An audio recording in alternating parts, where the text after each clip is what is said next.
Jordan is the GOAT, period. So what's up with I want Russell to hear Westbrook about in the playoffs? Let's talk about Are that. you trying to tell me that Steph Curry is not top 10 all time? Hank Aaron, He's a giant. who is Bobo? LeBron over here talking about he's seeing 3 of everything? Come on, man. This is Candid Conversations with FD. Oh yeah, but hey, I want to start with the first episode and segment of Candid Conversations with FD, and I want to introduce a player. And I'm only going to give you stats at first that kind of summarizes one of the best hitters in baseball history that a lot of people don't know. Played in the dead ball era between 1900 and 1920. I don't want to hit you with some career stats here. He had a 62.2 wins versus replacement. He had 4,981 at bats, 1,772 hits, 54 home runs, had a batting average of 356, drove in 873 runs, had an RBI. He scored 873 runs, had an RBI of 792, stole 202 bases, had an on-base percentage of 423, had a slugging percentage of 577, and an OPS of 940. And today we're going to talk about Shoeless Joe Jackson, his life, his times. We're even going to get into the World Series of 1919.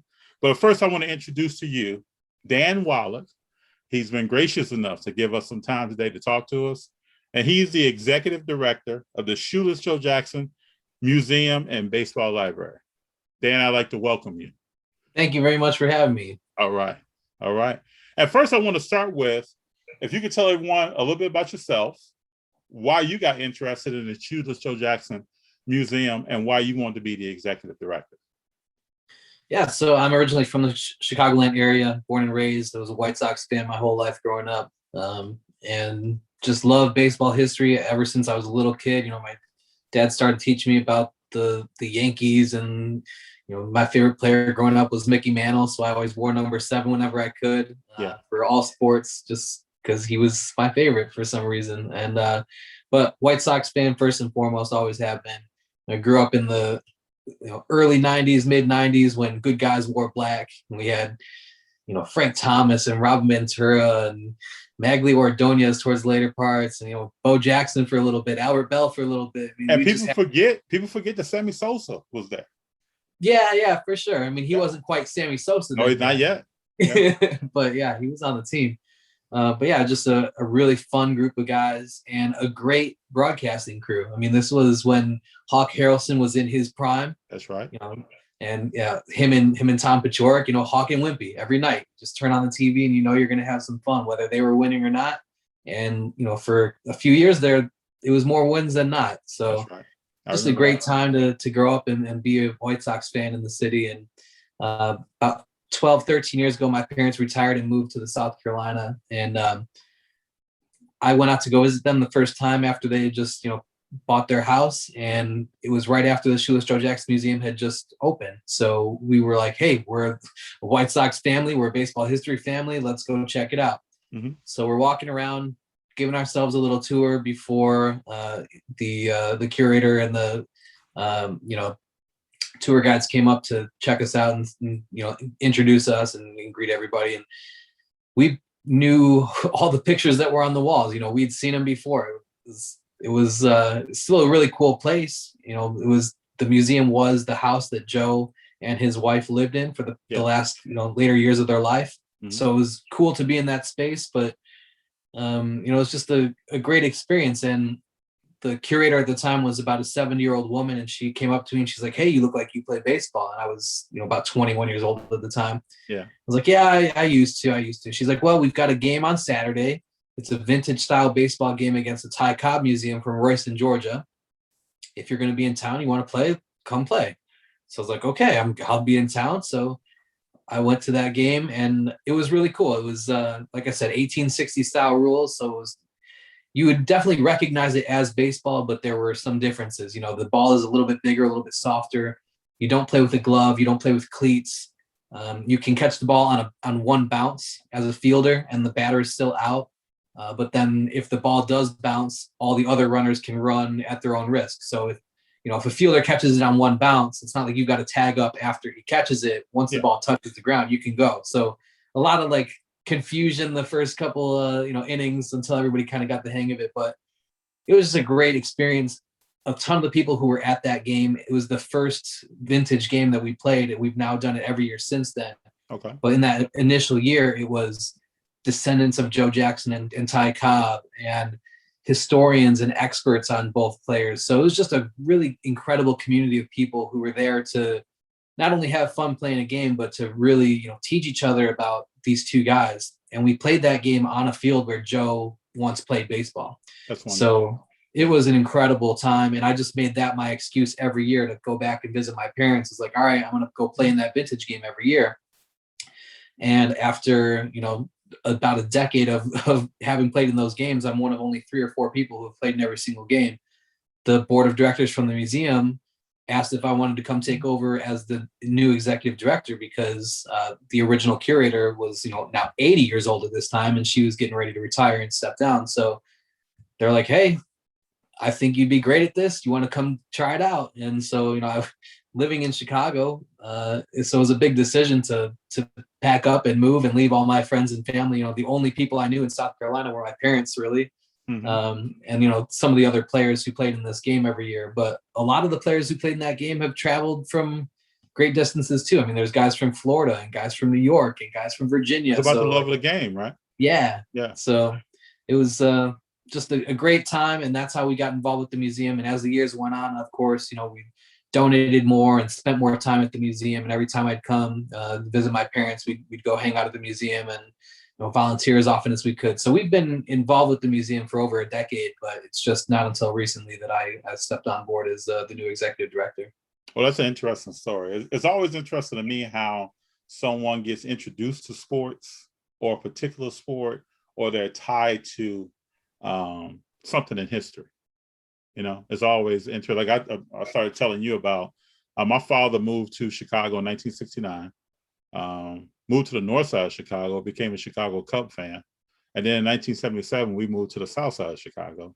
So we had connections with both teams on both sides of the city. That's why, so everybody out there who says, you can't love both teams, I love both teams. Yeah, that's good. It's good to know your background. I want to start by walking through the life and times of Shoeless Joe.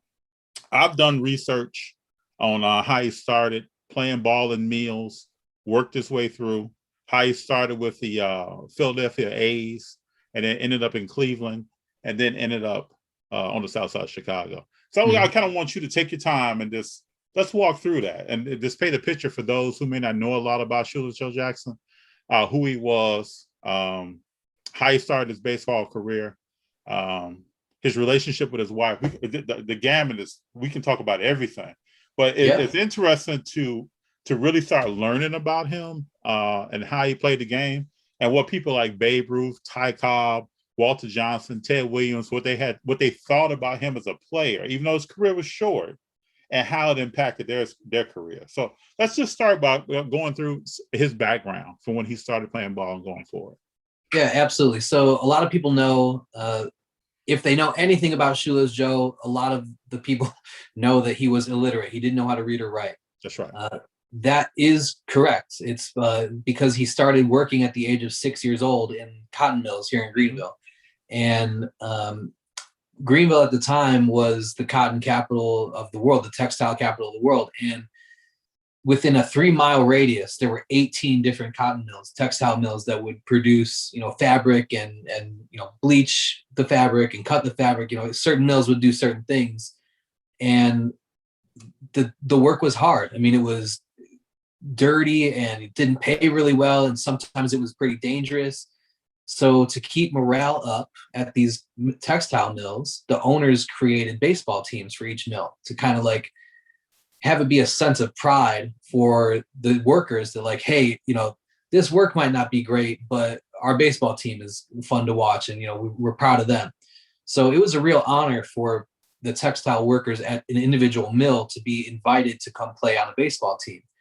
And so, Joe started working at the age of 6, just sweeping floors at the end of the day, or sometimes the equipment would be so intricate that an adult male hand couldn't fit in to fix a piece that broke or replace a bobbin or something from the thread. So you'd need a little kid to do that kind of stuff. So that's how Joe got his start. And by the time he was 13 years old, he was invited to come play on the men's baseball team because that's how good he was already. Yes. And at the peak in Greenville, like I said, there were 18 different cotton mills within a 3-mile radius. So they formed a league where all these mills would play each other, and each mill had its own baseball field right next to it. And by the time Joe was 15, he was one of the best players in the league, playing against guys who were, ranging from 20 years old to 45 or 50 years old. Granted, most of the guys were on the younger side because that's when you're most athletic and, you're strongest and you're most agile. But there were guys who played, but to give the people out there that's watching context, good player, but he was batting over 320. I mean, he was handling himself on the field amongst grown men. There were 20 and 30-year-olds out there playing against him as a kid. He was batting almost 400. Yeah. Like I said, by the time he was 15, he's one of the best players in the league and starting to make a name for himself here in the South. And the textile mills, it was their own league. It was called the Textile League. So it wasn't really a minor league. None of these teams are affiliated with major league teams, but there were great players who came out of those textile leagues. And so major league teams knew about the textile league and would go send scouts down to go check them out. And so Connie Mack, who was, the longtime manager of the Philadelphia Athletics, became part owner later in his career. He was famous for wanting college educated players on his teams. And, he had 2 different dynasties throughout his tenure as manager, the late 1910, like 1908 to 1911, 13, 14, 15, like right in there was the first real dynasty. And then the late 20s, 1929 to 1931 was another dynasty. And those teams were full of college educated players. Eddie Collins, being one of the more famous ones who actually ended up as a White Sox player, thought of as maybe the greatest second baseman in the history of baseball, thought of as maybe the smartest man to ever play baseball. He was a Connie Mack guy through and through. So Connie Mack heard that there was a college educated player playing in Greenville named Hyder Barr. He was a graduate of Davidson College, and he was teammates with Joe on the Greenville Spinners in 1908. So Connie Mack sent a scout down to go scout Hyder Barr. And when the scout got down to Greenville, he was like, Hyder Barr is pretty good, but this Joe Jackson kid is tearing the cover off the ball. We need to sign him too. Yes. So he sent a telegram back to Connie Mack and was like, hey, we got to get this Jackson kid. So Connie Mack was like, all right, bring them both up. So that's what happened. Joe, Southern boy, not educated. He had just newly acquired this nickname Shoeless because in a game in June of 1908, he got a new pair of cleats and they were starting to wear blisters on his feet. Mm-hmm. So towards the middle of the game, he's, his dogs are barking, as they say. That's right. And so he goes to his manager and he's like, hey, I can't play the rest of this game. My feet are killing me. And the manager's like, Joe, you're our best player. You're coming up in the bottom half of the inning, next inning, we're down 1. We can't have you sit out this game. Like, you need to keep playing. So Joe took his shoes off and he went out in the field. Nobody even noticed. 3 outs, come back in. He's up at the bottom half of the inning. So he goes up to the plate without his shoes on, and he just happens to hit the longest home run in the history of that stadium. Let's imagine that on that ground with no shoes on, hitting that home run, and that's how he became old Shoeless Joe. Right. So as he's rounding third base, the third base side is where the visitors, fans were sitting. And one of the fans in the stands noticed that he wasn't wearing shoes as he's rounding the bases after this incredible home run. Yeah. So one of the guys, stands up and yells, "You shoeless son of a gun!" And there was a newspaper writer in the stands who heard that exchange. Everybody laughed, and the next day it was in the papers here in Greenville. And within 2 weeks, it was in every newspaper from Portland, Maine to Portland, Oregon, talking about this shoeless wonder from South Carolina. So it stuck, huh? Yeah. It stuck, and Joe hated that it stuck because he knew what that the connotation behind that nickname Mhm. was that he was just a country bumpkin, Yeah. Yep. Only one pair of shoes. Yeah. right. And those didn't even stay on his feet because they must have been worn out. So he didn't like that nickname. And so when he went up to Philadelphia, he was basically a September call-up in 1908 for the Philadelphia Athletics. He played for 5 games. He really didn't feel like he fit in. He felt like his teammates were making fun of him, since they were all college educated for the most part. Mhm. And, He ended they up would going go back to, home, correct? yeah, he hopped on a train a couple different times because he just didn't feel right. And, he had just recently gotten married also. He and his wife got married in July of 1908. So he got called up in late August. So, he just had this nickname in June. He got married in July, gets called up in August. So there's a lot going on in his life in 1908. And so, he's back and forth between Greenville and Philadelphia through 1908. Does okay the 5 games that he played in 1908. 1909, they send him back down to the minor leagues now. He plays in Savannah for the Savannah Indians is what they were called. They were a minor league affiliate of the Athletics, essentially. Mm-hmm. And Joe has an incredible year. Leads the entire league in batting average. And again, is a September call-up at the end of 1909. Same thing, 5 games with the Athletics. When he goes out to restaurants with the team, he's holds the menu upside down because he doesn't know which way is up. And True. When the waitress would come around and ask Joe, what would you like to eat? He would say, "Oh, why don't you let everybody else order first? I'm still looking at the menu." And to an outsider, it's just like, oh, he's a humble guy. He's letting other people go first. But his teammates knew he wasn't being nice. He didn't know how to read the menu. So what he would do is he would listen to everybody's order and hear the one that he thought sounded best, and that's what he would order. And I know for me personally, even as an autograph collector, as I learned that his wife signed most of his autographs, right? Fans sent stuff to him. Yeah, that was just it was very interesting to learn that. Yeah, so there are a handful of examples of Joe's actual autograph, but they're mostly on legal documents like the will, his last will and testament, the deed to his house, the deed to his liquor store, a driver's license. There are examples where we know for sure it's Joe's signature. He wrote that. Yep. And how he would do that, since he didn't know how to read or write, is Katie, his wife, would sign his name on a piece of paper, and he kept that folded in his wallet. And so if there were ever an instance where she couldn't sign his name for him, which she did all the time on some of his player contracts, or like you mentioned, if fans ever sent in a baseball or a postcard or a photograph that they wanted signed by Joe, they would get something back that was signed Joe Jackson, but it was mostly Katie doing that signing. Yeah. But if there was never an instance where she couldn't be there with him, or it had to be his signature, he would pull out that piece of paper from his wallet and trace it to the best of his ability. And so like I said, there's a handful of examples that are Joe's signature, but for the most part, it was Katie. Mm-hmm. So anyway, so he gets called back up again, September call-up in 1909 for the Athletics. And Connie Mack just knows he's going to be good one day, but it's not going to be in Philadelphia. It's a northern city. He just doesn't feel comfortable. His teammates are ragging him. So basically, as a sign of respect to Joe, and a sign of good faith, he trades him to Cleveland because he thinks, all right, it's not quite the South, but at least it's a city that's you have a chance to do well in. So between the 1909 and 1910 seasons, he's traded to Cleveland. And same thing as the 1909 year, he goes down to the minor league affiliate, essentially, of the Cleveland Naps. They were not the Indians yet. They were called the Cleveland Naps, named after Napoleon Lajoie, who was a great player.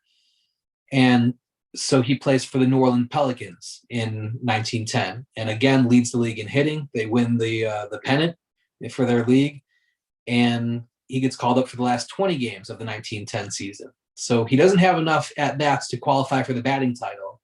But if he would have won the batting title over Ty Cobb that year. And throughout his entire, minor league career and the times he was called up back and forth, everybody said this is going to be the next Ty Cobb. And Ty Cobb at that time was really one of America's first celebrities, not just sports, but America in general. Where he was so well known. He was going out and doing vaudeville shows and making money in the off season, He was the best player in baseball. At that time, home runs weren't really No, sought after not at all. or celebrated. It was who was the batting champion Oh, yeah, who even was to the getting hit? extent where Who was getting on base? Who was driving in runs? right. And there was no MVP award yet, but what they did, there was a company called Chalmers who was an automobile manufacturer. Every year they would give essentially what turned out to be the MVP award to whoever led the league in batting. And so Ty Cobb won, the Chalmers award multiple times. So Joe was supposed to be this next Ty Cobb. And so, he has this incredible 20-game stretch in 1910 at the end of the year and goes in before his rookie season in 1911, like his true rookie season where he's going to play the full year as a big leaguer. And he goes to the owner of the Cleveland team and says, "Hey, I want $10,000 this year." And at that time, that's a ton of money, even for a superstar. Yeah, it's a ton of money.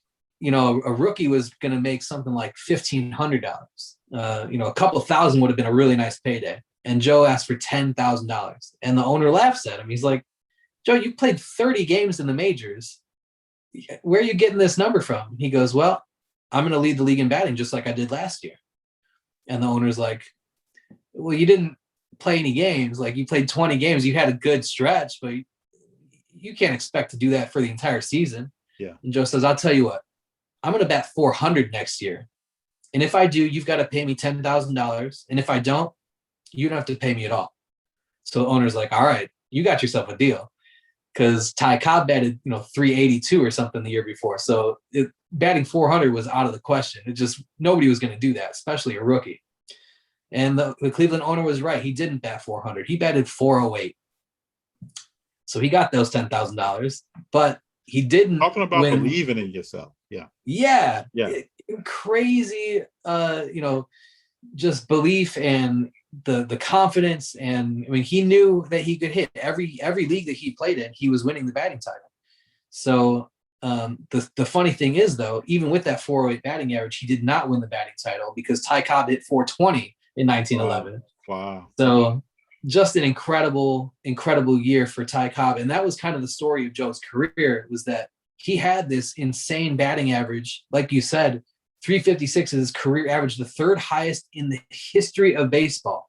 And never once did he win a batting title because he was always batting behind Ty Cobb or Roger some Hornsby. amazing players in his era. Yeah.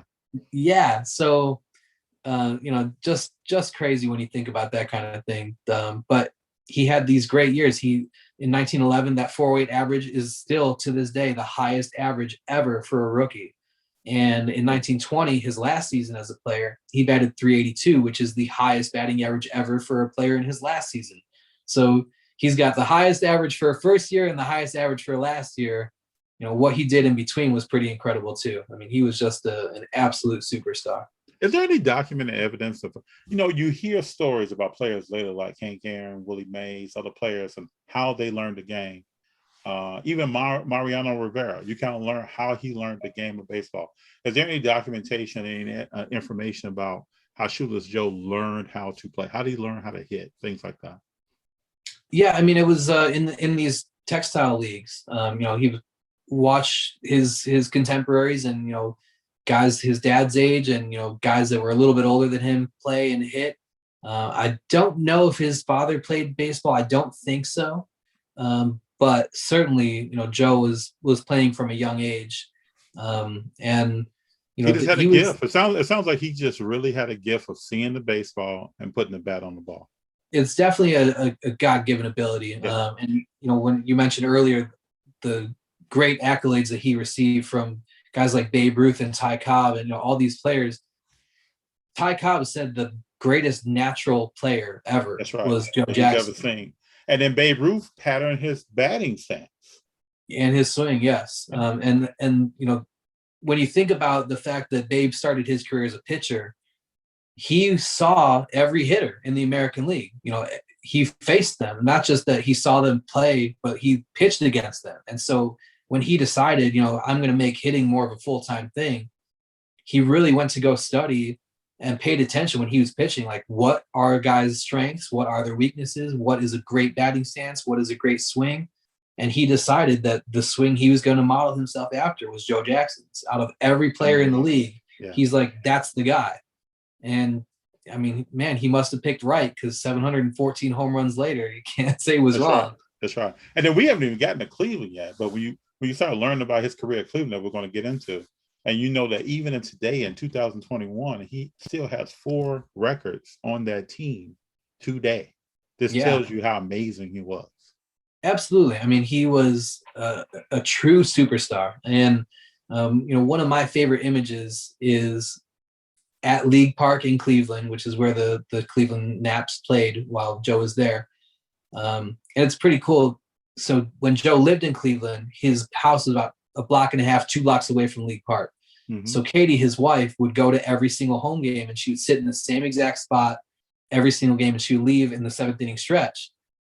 And she would walk home and start cooking dinner, because she knew by the time the game was over, she'd have a hot meal ready for Joe. But she was a great fan and supporter of Joe. Yeah. They had a great marriage for, as long as they were both alive. But one of my favorite images is of a bunch of children laid down on the ground trying to sneak a peek under a door at League Park. So they're on the outside of the stadium trying to look inside because Joe Jackson was up.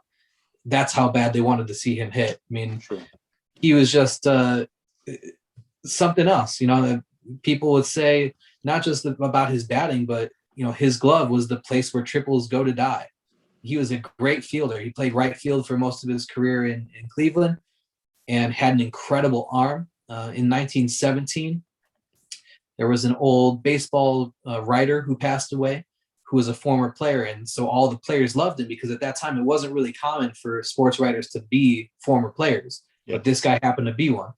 So, he was always very complimentary of players, and he got it and wouldn't really tear people down, because he understood the grind that it took to be an athlete and things like that. So when he passed away unexpectedly, it was a shock, and it was heartbreaking for the players, especially since he left a wife and children with not a lot of money. Mm-hmm. So he was, basically a Boston sports writer. His name was Tim Murnane. So in 1917, the Red Sox, who had Babe Ruth on their team, decided that they were going to throw one of the very first All-Star games. It wasn't called the All-Star game, but that's essentially what it was, where the Red Sox were going to play against all of their invited guests who were the best players in the other American League teams. So, Joe Jackson was there, and Ty Cobb was there, and Ray Chapman from the Cleveland Naps was there, and, Rabbit Marinville and Buck Weaver from the Chicago White Sox. So all of the best, the who's who of the American League at that time. And before the game, there was like a field day where they had who can run around the bases the fastest. And so Ray Chapman won that contest. And they had a fungo contest where you stand at home plate and throw the ball up to yourself and hit it as far as you could. Okay. And Babe Ruth won that contest. They also had a contest of stand in center field as far away from home plate as possible and just throw the ball as far as you could on a fly. And Joe won that contest by throwing the ball 396 feet, 8 inches on a fly. Yeah, I read that. Just imagine how far that is. And he was upset that he hadn't thrown it further. And he won the contest by like more than 10 feet over the next competitor. So he was just a true all-around athlete. Like you mentioned earlier, he had a ton of steals in his career, over 200 steals. So, I mean, he was a 5-tool player before people knew what a 5-tool player was. Exactly. Yes, he was. All right, we'll take us now through his Cleveland days, how he got there, how he transitioned over to White Sox, and then we'll start talking about the commissioner of baseball at the time and the 1919 situation. Yeah, so he had a great career in Cleveland. Unfortunately, Cleveland's ownership was kind of going through some financial difficulties, so they had to decide, do we put all our money into Joe or into another guy, and who are we going to build our team around long term?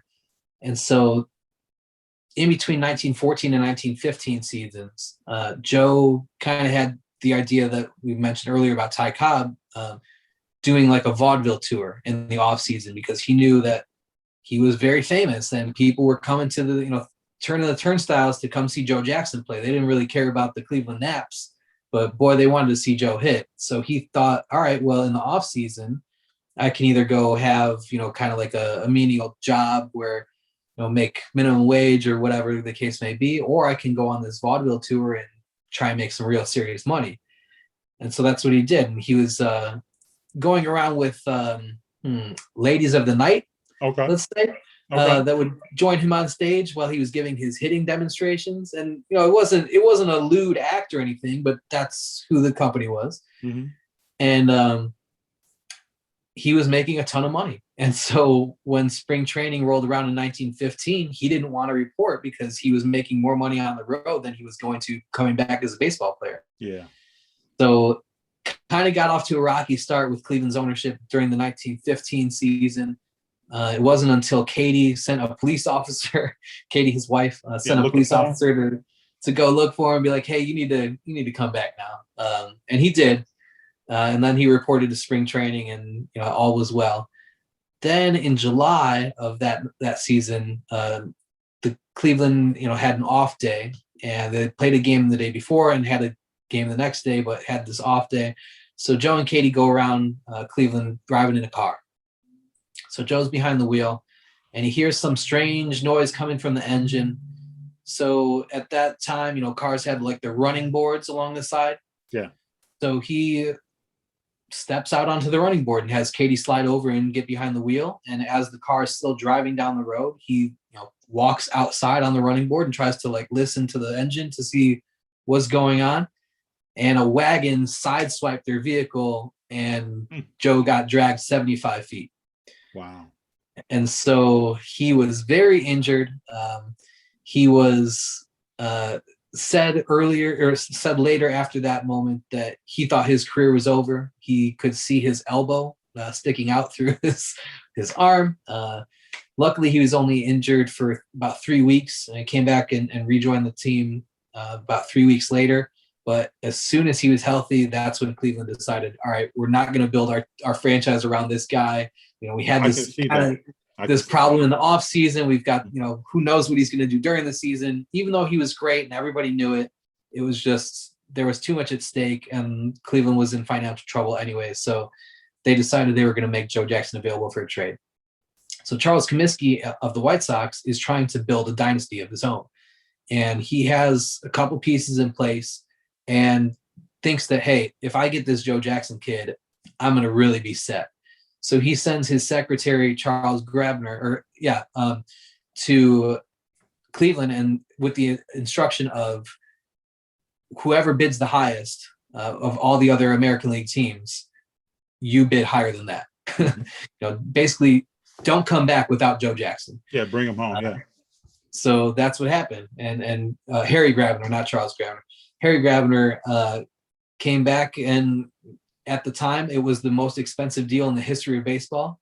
It was Joe Jackson for a little over $30,000 and 3 other players who averaged about $10,000 each. So, Joe cost them more than $60,000 just to acquire, let alone, the salary that he had to get paid.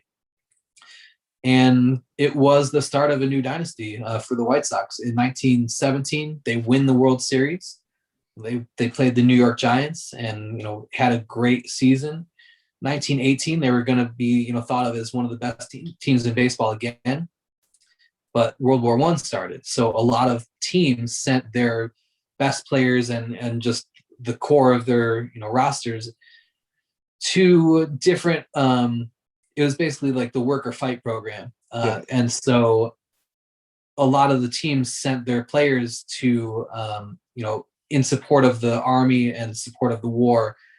And so Joe found this job in Delaware, painting ships for the Navy. And so that was kind of what happened with a lot of the players on the White Sox. So that season doesn't really count for a lot of baseball historians. I mean, they played the season and there was a World Series. The Red Sox beat the Cubs that year. It was, Babe Ruth won the World Series for the Red Sox that year. But the season was shortened. The World Series was played a month earlier than it normally would have been. It's just kind of a lot of stuff happening in the world around the time. Yeah. But 1919, now the gang's all back together.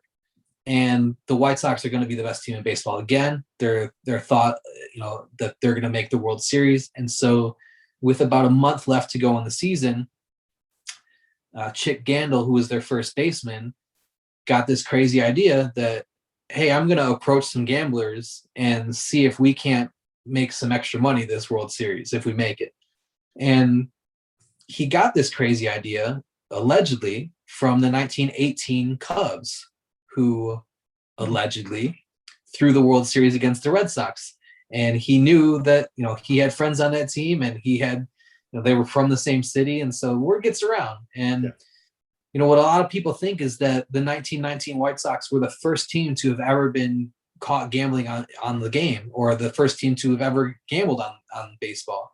That just simply isn't true. There were teams back as far as the 1870s who were disciplined for betting on baseball. And a lot of these teams are like well documented that things are going on.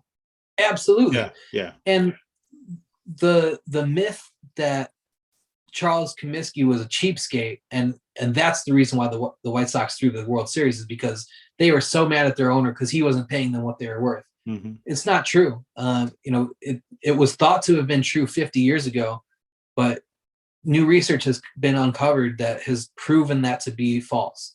The White Sox actually had the second highest payroll in all of the American League. Yeah, that's what I said. Yeah. They had, Eddie Seacott, their best pitcher, had the second highest salary of any pitcher in baseball.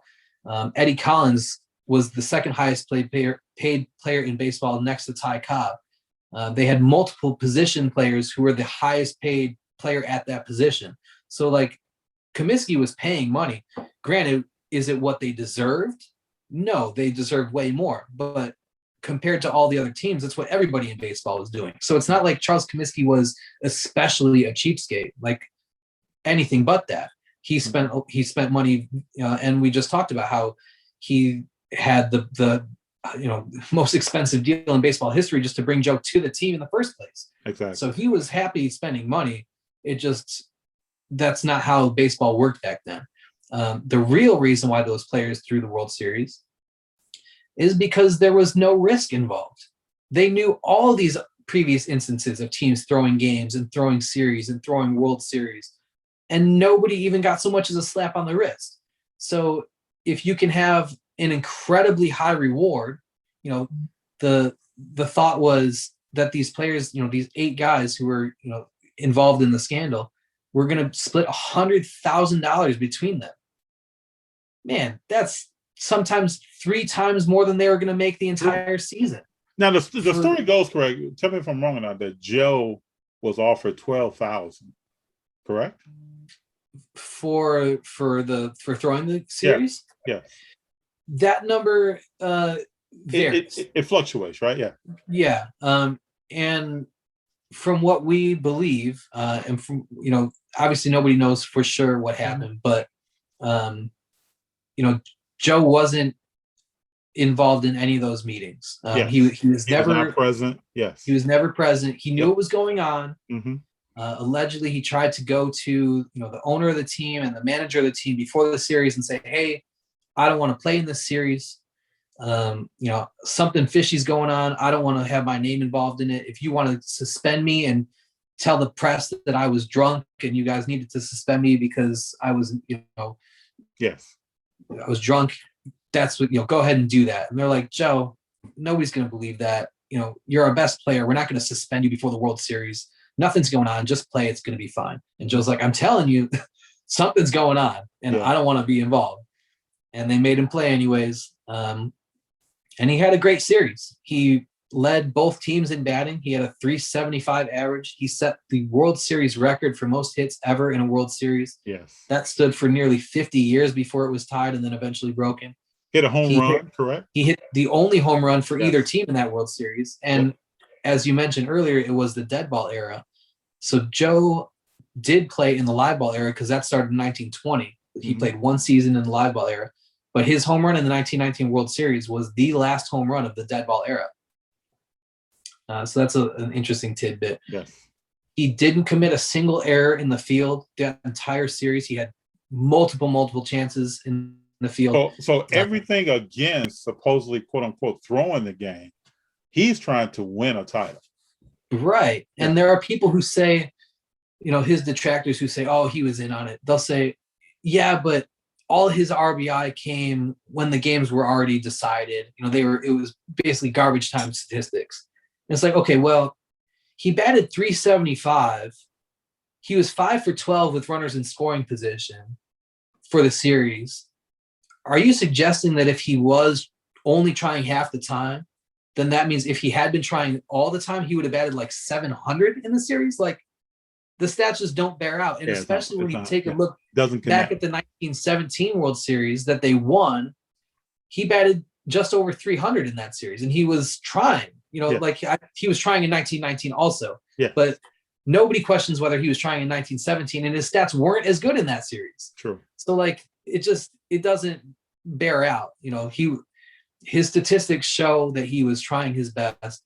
Did he end up with money at the end of the series? Yes. And is that damning evidence? Yes.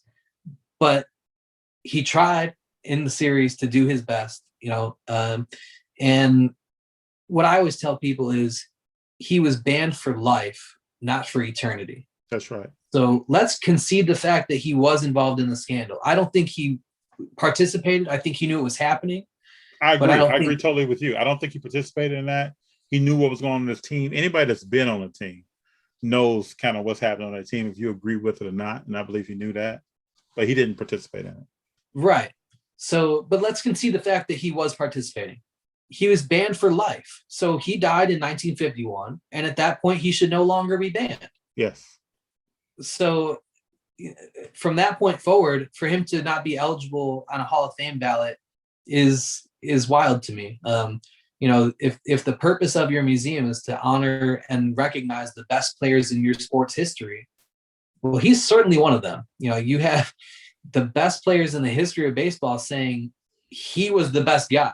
Like when we were all playing, he was who we looked up to, and he's who we thought was the best player. Walter Johnson said he was the toughest guy for me to get out. And, that's right. Babe Ruth copied his swing. Ty Cobb said he's the greatest natural hitter who ever lived. All this incredible praise from all of his contemporaries who are thought of as like, this is the Mount Rushmore of baseball. They all say Joe belongs, in the conversation as a Hall of Famer. So, what about Landis, the commissioner of baseball at the time? Is there any thought that he was a huge proponent of making sure he cleared out everybody on that team? Yeah, absolutely. Landis is the reason why those 8 men were banned from baseball. And he said at the beginning of the trial and the beginning of the investigation into that team and that scandal that if these players are found not guilty, we'll let them back in baseball. He thought that they were going to be found guilty. But they were found not guilty. So when they were found not guilty, he went back on his word and said, you know what, any player who's found to be conversing with gamblers or known participants in a scandal will be banned for life. We can't have any part of that in this game. And so these 8 guys, 7 of which were still playing, because Chick Gandil essentially retired after the 1919 season. The rest of them continued playing. Their careers were cut short. And, you take a look at Joe's career numbers. Essentially, his rookie season was 1911. He did play 1908, 1909, and 1910, a handful of games in each year. But from 1911 to 1920, he was one of the best players who ever lived. That's and right. When you look at Sandy Koufax, who had a 6-year run, that's it, 6 years, 6 right. Strong years. For 6 years, incredibly strong. I mean, like they say, he had the left arm of God. You don't just put up the numbers that Sandy Koufax put up. But the general rule of thumb to be inducted into the Hall of Fame is to have a 10-year stretch, a 10-year career where you are one of the most feared people at your position, or the best pitcher, or one of the most feared hitters. Joe had that. From 1911 to 1920, that's 10 years. He was absolutely a dominant player in the sport. So, when you ask, do I think he belongs in the Hall of Fame? Absolutely. There's so much evidence that had his career continued, he would have been, his numbers would have been even greater. he was on the career trajectory and career arc with players who, are thought of as some of the all-time greats. So Yes. for him to have, not been able to finish his career the way he should have, is part of that on him. Sure. Okay. But man, He was a you player. can't deny the fact that he was incredible when he was playing. Just looking through his stats and seeing how he hit, how he got on base, and what he did when he was on base, it's amazing to me. Yeah, he was just an incredible player. So, after his career did end, he went to, tried to keep his income coming through baseball. He would play in barnstorming leagues, and a lot of people think that this is because of the last scene in 8 Men Out. A lot of people think that he played under assumed names for years and years and years. He did play under assumed names a handful of times, specifically early on, 1922, in New York and New Jersey. A couple other instances also, he played under the name Joe Josephs and a couple other ones. But after a few innings, or, at most a few games, the jig was up. I mean, everybody knew this guy with this sweet swing who's playing incredible center field and throwing guys out from 390 feet. Yeah. Like, that ain't no. You're not hiding. Yeah. Right. So they all knew it was Joe Jackson. So at a certain point, he was just like, all right, playing under the name Joe Josephs is silly because everybody knows it's me. And also, when you play under the name Joe Jackson, newspapers in town can publicize that and get more people coming through the door. And he would negotiate higher payouts from the teams he was playing with because he knew he was the one drawing the crowd. They wanted to come see him play. Yeah. So he started playing under Joe Jackson pretty early on and made baseball, his career again. And so 1923, 24, and 25, he played for teams in Georgia, and his team won the Georgia Little World Series each of those years. It was a team in Americus in 23, then a team in Waycross, Georgia in 24 and 25. So the Little World Series was essentially the state championship for, the semi-pro team. And he won it all 3 years. His team won. He was player manager for a couple of those years and batted almost 500 for one of those seasons. So, I mean, he was just head and shoulders above some of these guys, and continued playing as long as he could. After those few seasons in Georgia, he and Katie were still living in Savannah at the time. They had a dry cleaning business. Where it was so successful at its peak. There were at least 2 locations that we know of. I just recently saw a newspaper article that mentioned a 3rd location. Okay. But I've never seen it anywhere other than this one article I just recently saw. So I know for sure that there were 2 locations at one time, and they had at least 20 employees working for them. So a super successful business. And then in 1932, Joe's mom got sick in Greenville. So they came back up to visit, and Joe played a month for the Greenville Spinners in 1932 after having really not played ball in about 5 years. But in that month, he batted over 300 again, hit a home run. Like, his team went, 7-2, 7-3 while he was there. So picking up a bat, at this point, 1932, he's 45 years old. Wow.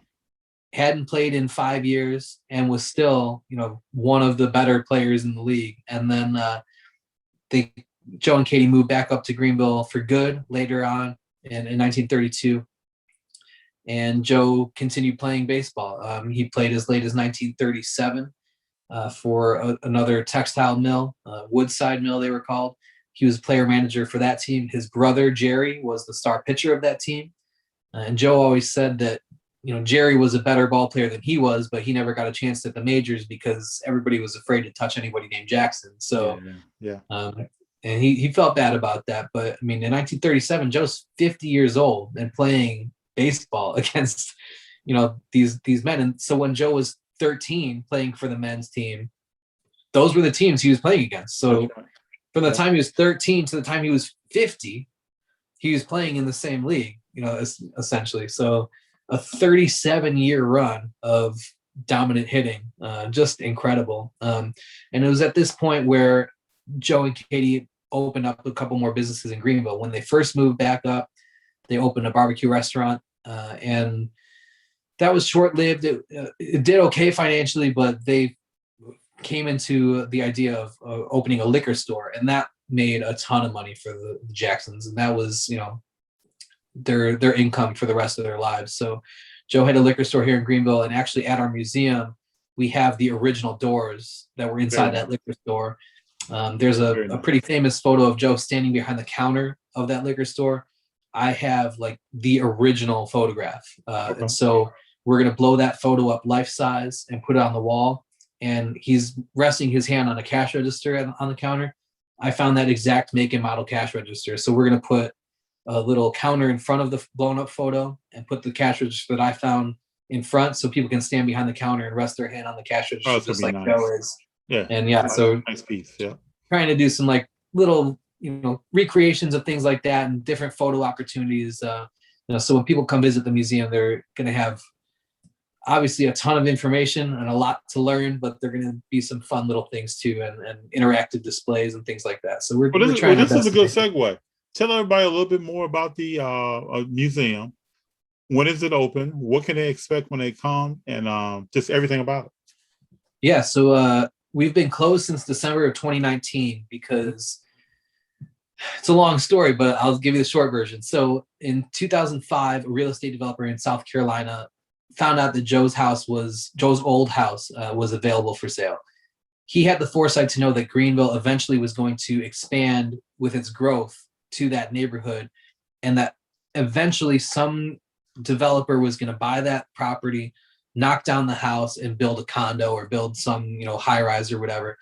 So in 2005, when this guy, his name was Richard Davis, he was like, I have to preserve this house now. This is my chance. It's available now. So I'm going to buy the house and take it to the city of Greenville and say, hey, I'm going to donate this house to the city as long as you make it into a museum, but it can't be a museum in a residential neighborhood. That wouldn't be fair to the neighbors. So you pick out the land, you tell me where you want it to go, and I'll move it to that piece of property, and then you guys take it over as a museum. So that's what happened.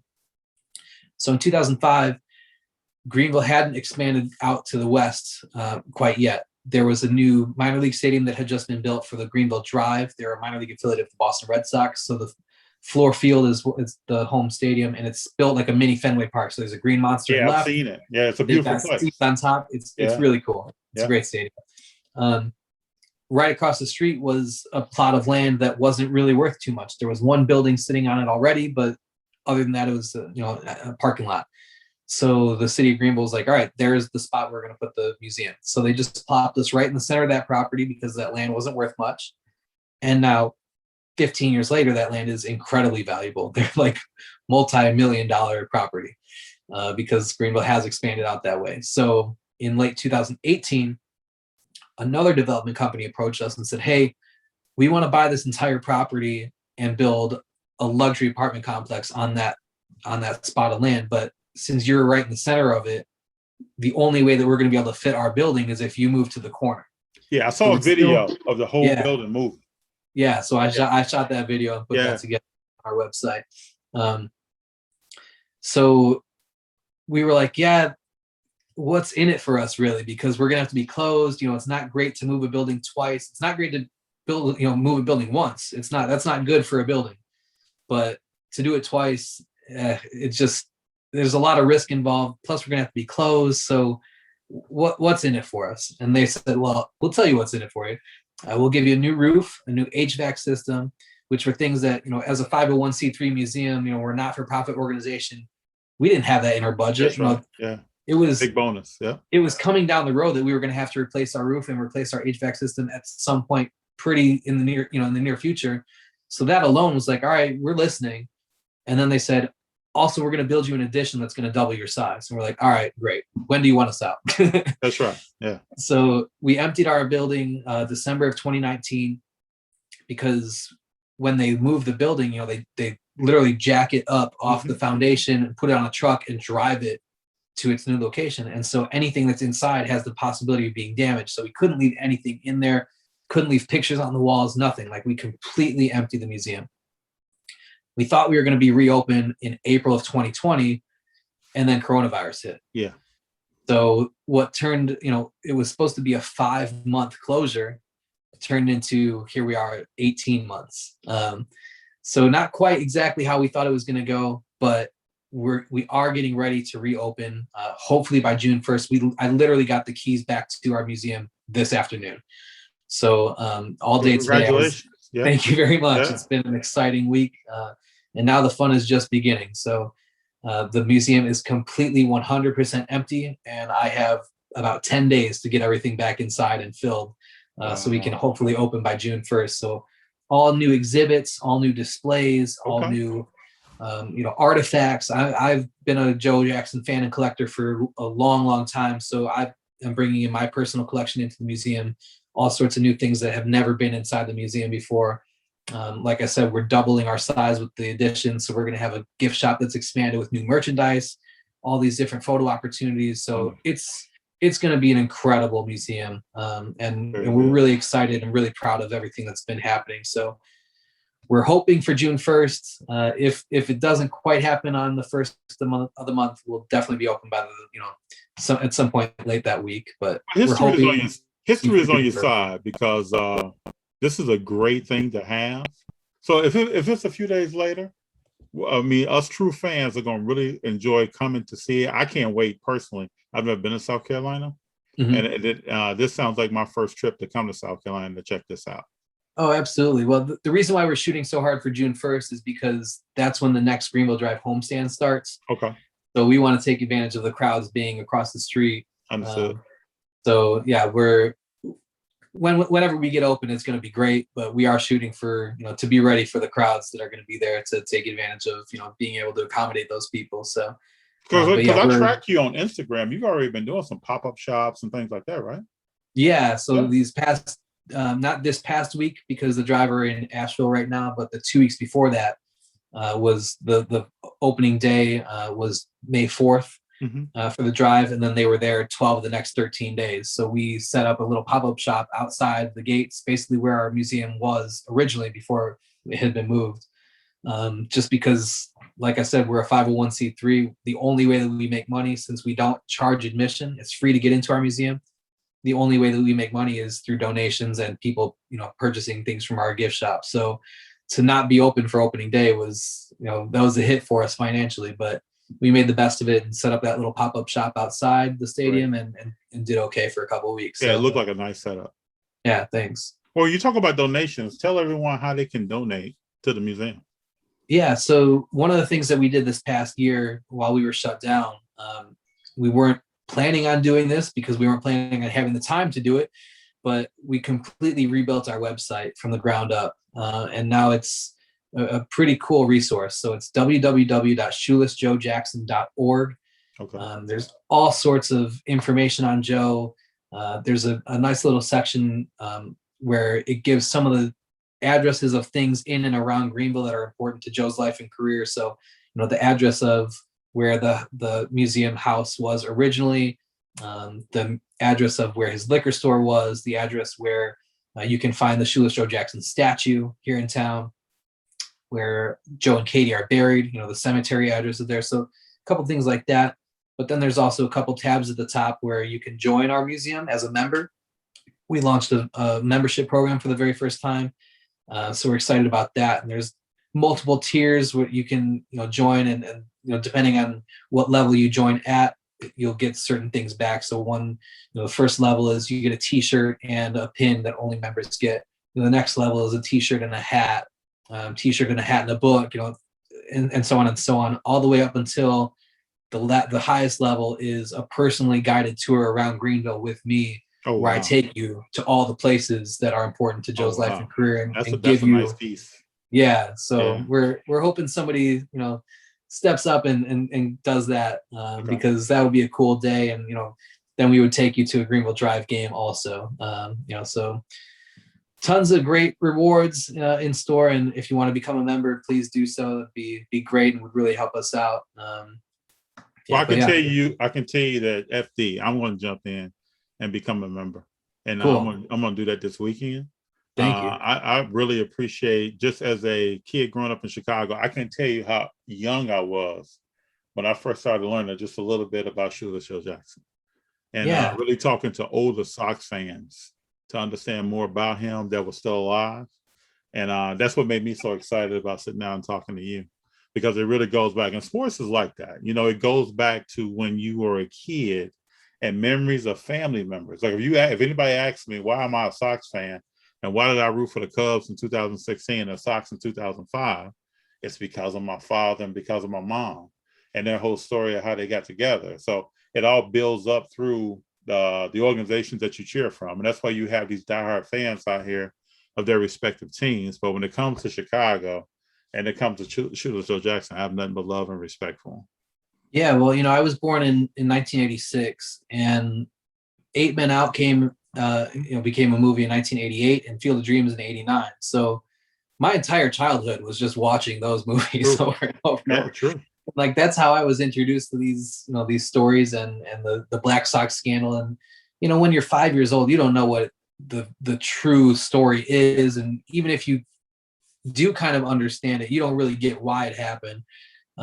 And like I mentioned earlier, it's not all completely accurate anyways. That's right. And a lot of the old baseball history is folklore, it's hearsay.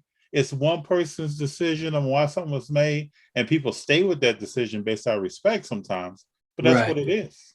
Well, and that's one of the things that we've uncovered. Society for American Baseball Research, SABR, did a really incredible research project in 2019. It was the 100th anniversary of the Black Sox scandal. So they came out with this project called 8 Myths Out, where they busted the 8 most prevalent myths about the Black Sox. And one of those myths was about 8 Men Out, the book, which was written in 1963 by Elliot Asnoff and then became the movie in '88. It was based on his book. And there's a character in that book called Harry F., who allegedly went up to Lefty Williams before Game 8 of the World Series and said, if you don't lose this game, I'm going to kill you and kill your family. And the guys at SABR did some digging and realized that that story was completely made up. That never happened. Yeah. The reason it was made up was because Elliot Asnoff's publisher and agent basically said, this is the first definitive work that's been written about the Black Sox scandal. So from here on out, people are going to refer to your work as the basis of their research. So if you put something in your research that's completely made up and we see it used in future works by other people, we can sue them for plagiarism and copyright infringement. So that's what they did. So he invented this character, Harry F. He just completely made it up. Mm-hmm. And it became one of the big parts of that movie, like a very dramatic moment and scene, and was very like, Hollywoodish kind of. Right. Yeah. And we know for sure, like, it's made up. That never happened. So things like that, where we're grateful that those movies exist. 8 Men Out and Field of Dreams get the story out there, and people are at least aware of Shoeless Joe Jackson and the Black Sox scandal. So we're happy that they exist, because that gets them interested enough to come visit our museum in the first place. But once we get them inside, now it's our job to tell them the truth and be like, all right, we're going to unbrainwash you from everything that you thought you knew, and we're going to tell you what really happened. And, not all of that story is completely flattering to Joe. Like, we tell things that aren't great, don't really show him in a great light necessarily. Yeah, even in this conversation, you've been 100% accurate, truthful to the story, and told what really happened. Yeah, and that's our goal. We just want to tell people the truth, and everybody has their faults. Joe is no different. But when you get right down to it, everybody who we have ever spoken to or found letters from who knew Joe personally, I've been lucky enough in the past few months here to connect with a couple of Joe's old neighbors who were little children when Joe passed away, and they all tell incredible stories about how kind Joe was, and how, he would open his liquor stores late on Saturdays. He would send Katie to open the doors up early, and he would get there late because he wanted to teach the kids in the neighborhood how to play ball. And he would buy the kids ice cream cones at the general store. And there was one instance where a neighbor, a girl who was a teenager at the time, her parents were at work, and she had this awful pain in her stomach, and she needed to go to the hospital. And she knew that she couldn't drive because she didn't have a driver's license yet, and her parents were at work. So she thought immediately, I need to go to Joe because he'll take me. So she ran over to the house and knocked on the door and said, Joe, you got to take me to the hospital. And he didn't even ask questions. He just like hopped up, got in the car, drove her. And the doctors told him that she had appendicitis. And if he would have waited even 5 more minutes, she would have been dead. Yep. So for the rest of her life, she said, Joe Jackson saved my life. You know, like we hear those types of stories all the time, just how and that's just a story to tell everyone how much of a real person he was. Exactly. Yeah. And, you know, when we hear these stories of, you know, oh, he died penniless and he was an ashamed man and he was a pariah of society, like it's just not true. That from everybody that we've spoken to in this community, even the fact that he owned a liquor store, people, when they first hear that, they kind of raise their eyebrows like, oh, so he was kind of dealing with some shady, you know, business and doing kind of, that's not how it was. His liquor store was a gathering place for the community. And he was so strict about, he never let children inside, even though there weren't really laws back then that were like, you know, adhered to the way that they are today. He would always, you know, invite people to come talk baseball with him. But if they were under a certain age, he would make them wait outside and he would come pull out a chair and come sit on the porch with them and talk at his liquor store, because that's how he was as a person. Like there are so many photos that we have of him, you know, holding a bat and looking down at it. And, you know, he's teaching the kids around him how to play ball, and not just children, but even the minor league teams, like the Brandon Mill, which is one of the first teams that Joe played for. Mm-hmm. That was a mill for decades. And so after his career was over and he was an older man, there were still players who played for that team, and he would go to those games and teach them how to play ball. And, you know, he had proteges and just like he had mentors when he was their age, you know, he wanted to pass the game along and teach people. Kind of a bridge building to his community. Yeah.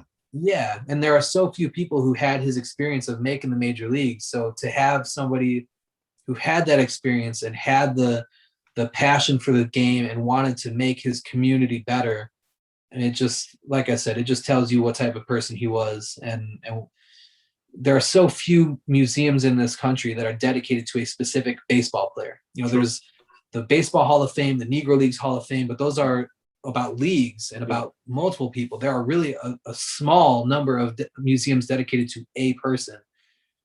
That just shows you how, you know, deserving Joe is to have that honor. I feel like it's a great responsibility on my part to teach his story and you know, preserve his legacy for the type of person that he really was. Well, I appreciate what you're doing just as a fan of the White Sox and knowing more about Joe Jackson, even as a kid and as an adult now. I even did my research and saw, like you're saying, one of the only museums dedicated to a person really speaks a lot. And definitely in his community of where he came from, speaks volumes of what the respect level, who he is and what he represents for that community. Yeah. So one of the very first rooms in our museum when you walk in is going to be dedicated to the textile leagues and the mill villages and things like that, because whether the people here in Greenville know it or not, most of them do. But if you're from Greenville, you have a relative or a family friend who played in these textile leagues. And it's our goal.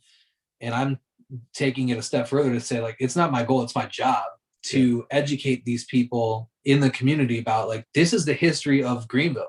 It's forget Joe Jackson. And when you're in this room, yeah, of course we tie it back to him. We have photos of him playing for these mill teams, both before and after his major league career. But forget Joe Jackson for a second. Like, this is Greenville history.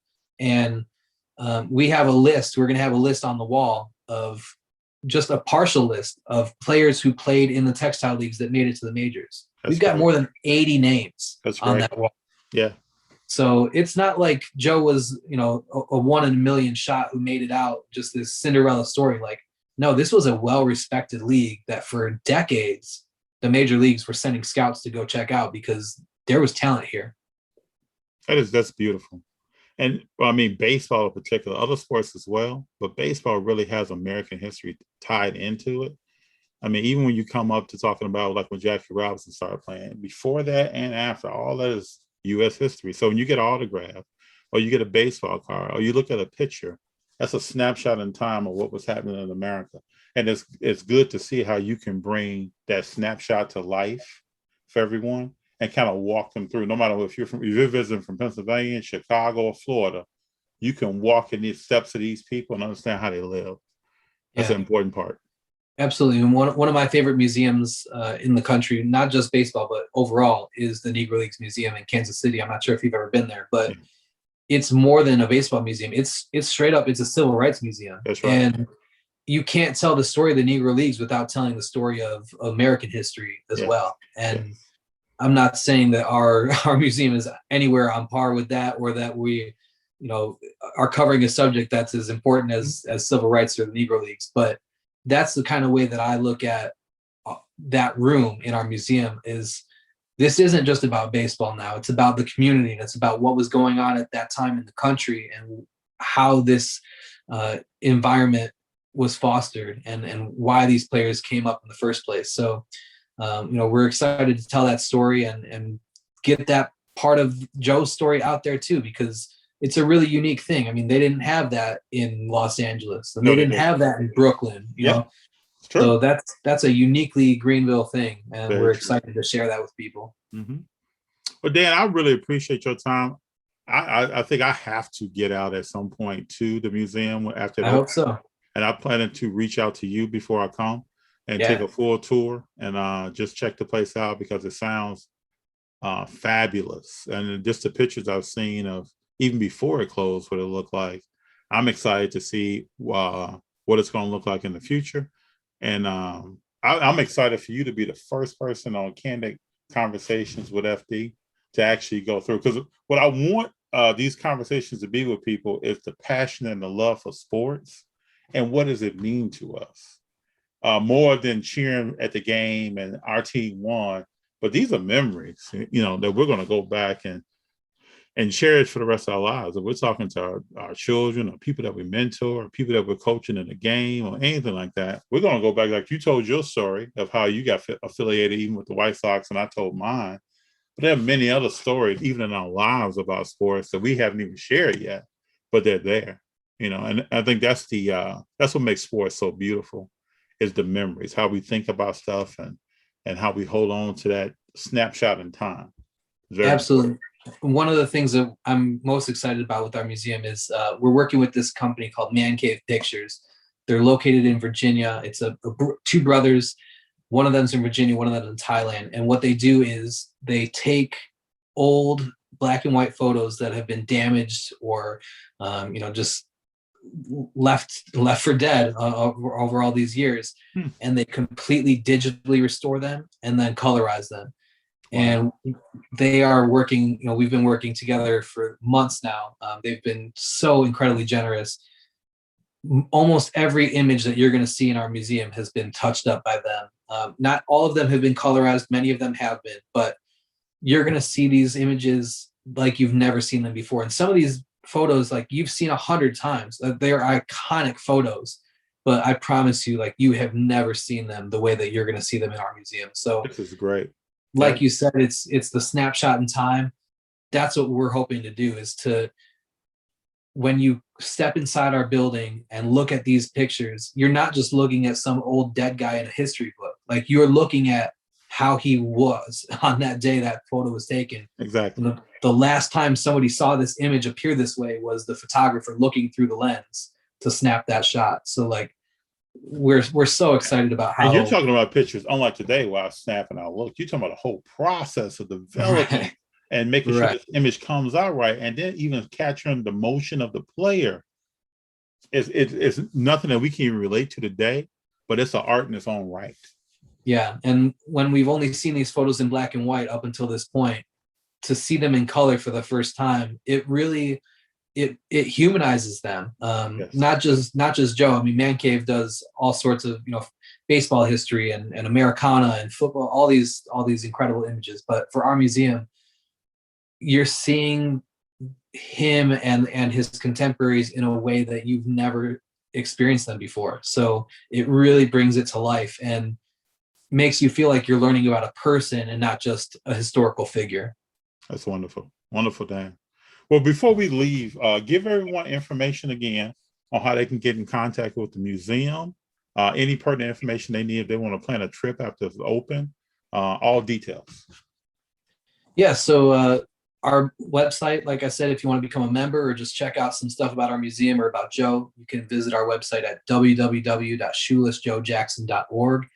We're on social media at Shoeless Museum everywhere. So facebook.com/Shoeless Museum, Twitter, Instagram, we're at Shoeless Museum. I also started a podcast. It's called My Baseball History, where every episode I talk to somebody different who's got some sort of relation to baseball history. And we just talk about their career, how they got to be where they are today, and why they fell in love with the sport. So those are some pretty fun episodes. I recently spoke with Bobby Richardson, who was the 1960 World Series MVP for the Yankees, teammates with Mickey Mantle and Roger Maris, and he has some incredible stories.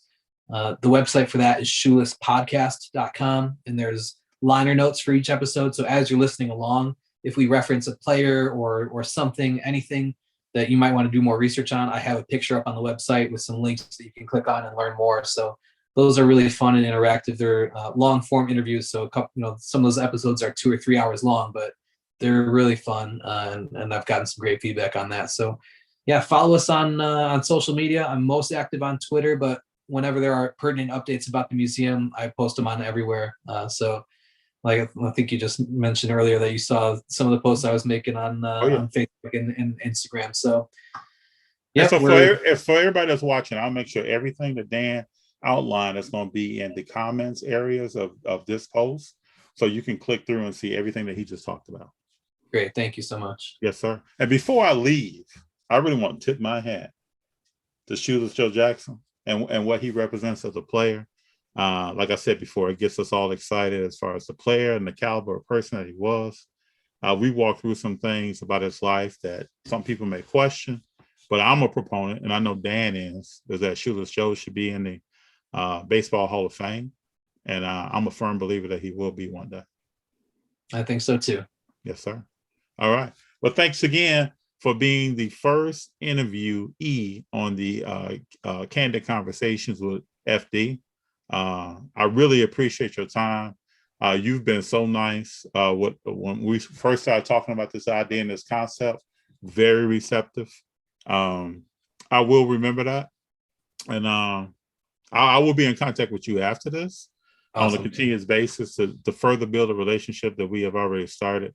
I love your knowledge of sports. I always admire that in people. That to me is a humbling experience to not only want to play something yourself, but to get into the lives and the real situations of people who have played and done stuff before, even you or I were even here. And what you're doing at the Shoeless Joe Jackson Museum and Library is beautiful work. Thank you very much. I appreciate you having me, Fabian. And anytime you want to come stop by Greenville and check out the museum, I'd be happy to have you and show you around. Oh, yes, sir. I will be there. Thank you very much. Thank you. Thank you for watching Candid Conversations with FD. Appreciate your support. None of this would happen without you. Subscribe, hit the like button, and smash the notifications so that you can see more and more and more. And I'm going to have real conversations coming your way with special guests talking about sports. Come on back now.